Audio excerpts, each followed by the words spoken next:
Hey everybody, another mini message for you today, still in Genesis 22, just going to do verse 10.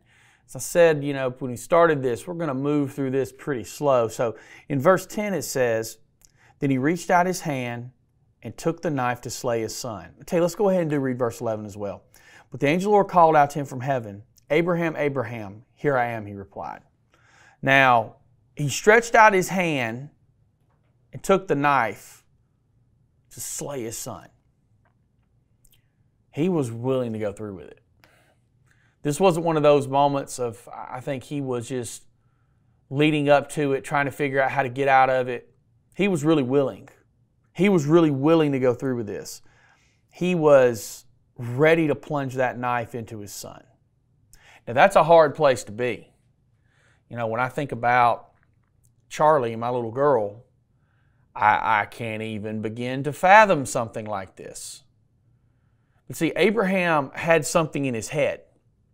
He knew this promise that God had given him, that Isaac was the son of promise and the nation would be born through him. And so he had this promise, and then when God says, "Hey, kill him," in his mind, oh, God's going to give him back to me. He'll bring him back. He'll resurrect him. And I truly think that's what Abraham was thinking here. So he didn't necessarily think that he was not going through with it. He wasn't play acting. It was real for him. So some of us might even think or say that him being willing to do this and God stopping him was not fair or not right. And if God really wanted to test Abraham, he would have let him follow through. But see, I don't necessarily agree with that. See, God's test of Abraham here was not that he would follow through, but that he was willing. You see, what's happening here is a couple of things. Number one, God, unbeknownst to Abraham, is allowing Abraham to test him.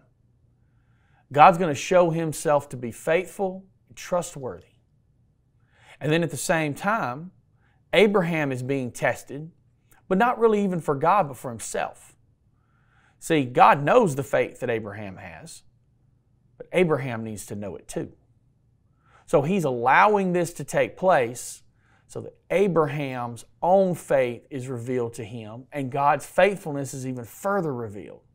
There was this part that was so beautiful in how God had planned this the whole time, always knowing he was going to save this son, that he was not going to allow this to happen, that it was all going to come together.